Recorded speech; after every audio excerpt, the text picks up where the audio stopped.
What's something people wouldn't believe is true about you? I would say, sadly, that I can be an aggressive driver. I'm really working on it, and I think I've come a long way, but it'll probably always be there to a degree that I can be an aggressive driver, and I think that surprises people. What's something horrible that everyone should try at least once? Since I'm in a fitness phase, I'm going to say the reverse crunch.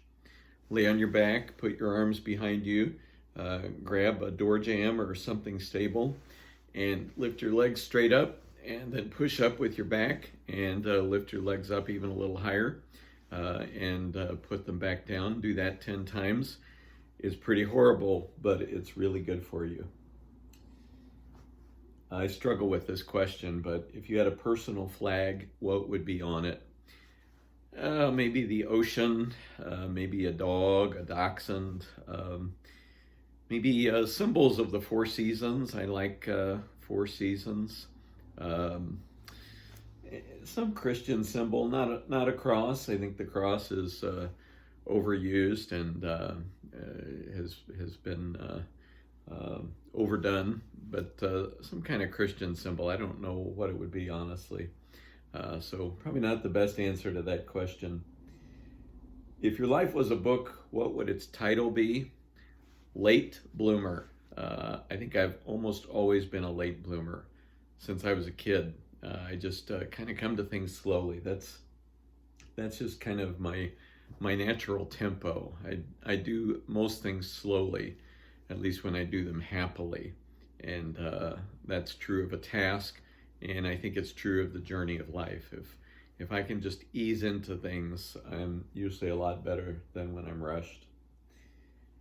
As the only human left on Earth, what would you do? Kind of a smart aleck answer, but I'd befriend the animals because I would need to get along with them. But I think that'd be kind of nice, actually, to spend more time with the rest of nature and befriend it. What stats for your life would you most like to see? That's a pretty easy one. I'd like to see the number of times I've worried about something and it has not happened. I would bet that would be an astounding and startling statistic. What did you think you would grow out of but haven't? Oh, so many things. But I would say the struggle to get up early in the morning. I'm just a natural night owl. Always have been, always will be.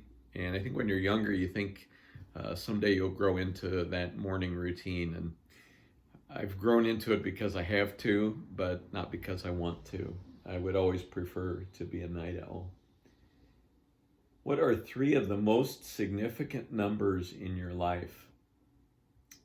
I would say 3, 6, and probably 8. I was born on March 1st, 1963, so the 3s and the 6s there seem to matter. And I was one of 6 kids, and that always seemed like such a nice, perfect number.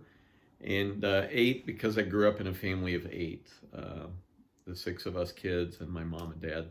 So I was always proud of that. So those 3 numbers come to mind. What's the best and worst piece of advice you've ever received?